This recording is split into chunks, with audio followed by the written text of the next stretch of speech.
Apple is getting tougher on its app developers. We got Jessica Vascellaro with the Wall Street Journal in San Francisco. Tell us all about this. Jessica, I thought they were already fairly tough on their app developers. If you're getting the app in the App Store, they're tightening the screws. That's what it sounds like. Well, what's new is that Apple's extending some of these restrictions over apps to computer software, to software for the Mac. So in the mobile world, in its iPhone and iPad App Store, Apple's always sort of locked down a little bit what features developers can access in the software. And if you want to build a camera app or a photo app, you have to ask Apple permission to access the camera. And this is a security measure. Apple says a lot of other companies do this when it comes to mobile apps, which can compromise your address book and your phone.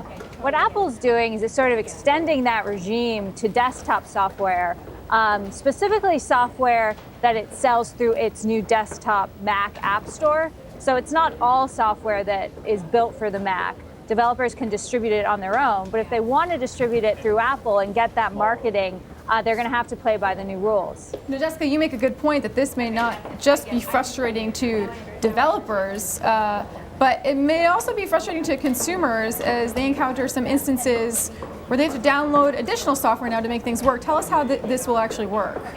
Well, developers are still figuring out, how can they make their sort of apps work within this regime? And I talked to one developer who was saying, I have this functionality that Apple isn't going to allow now, but I'm going to build a separate app. He called it a helper app. And consumers who want the extra functionality can download the helper app. Excuse me.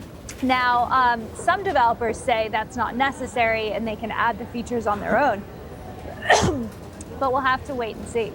Wow, Jessica seems frustrated already. Jessica seems a bit ill, frog in the throat there. I mean, it is a delicate balance, Lauren, isn't it, for Apple? They want quality products associated with their devices, and so it's good to have some sort of curation of what is associated with it. But at the same time, you make it too tight and stuff can't get in, and people do the workarounds. So, I mean, where's that happy medium? Yes and no. I mean, I think that as Jessica points out, Apple has already established this kind of regime and a certain set of standards through its mobile app store, which developers obviously are complying with, because for them it's much more beneficial just to be on that platform and have sales through that platform than in a lot of cases than to not be on it. And now it just seems as though this is bleeding more into desktop applications, which prior to now have been done a little bit differently.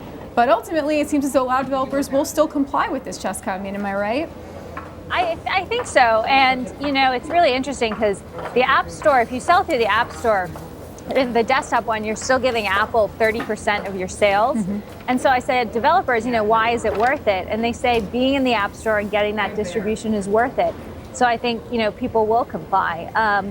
And I also think this is a great example of what we're seeing throughout the computer industry, where Microsoft and Apple and Google are trying to standardize their software across mobile and desktop. Because obviously computers, people are carrying around so many different devices all day. And this is an interesting move. Apple's clearly sort of trying to standardize those two worlds and give consumers a more consistent experience. We're going to see Microsoft do the same and probably down on the line. That does sound like a good move, standardizing stuff. Anyway, we have to leave it there. Thank you very much, Thanks, Jessica. Jessica Vascellaro with the Wall Street Journal out in San Francisco.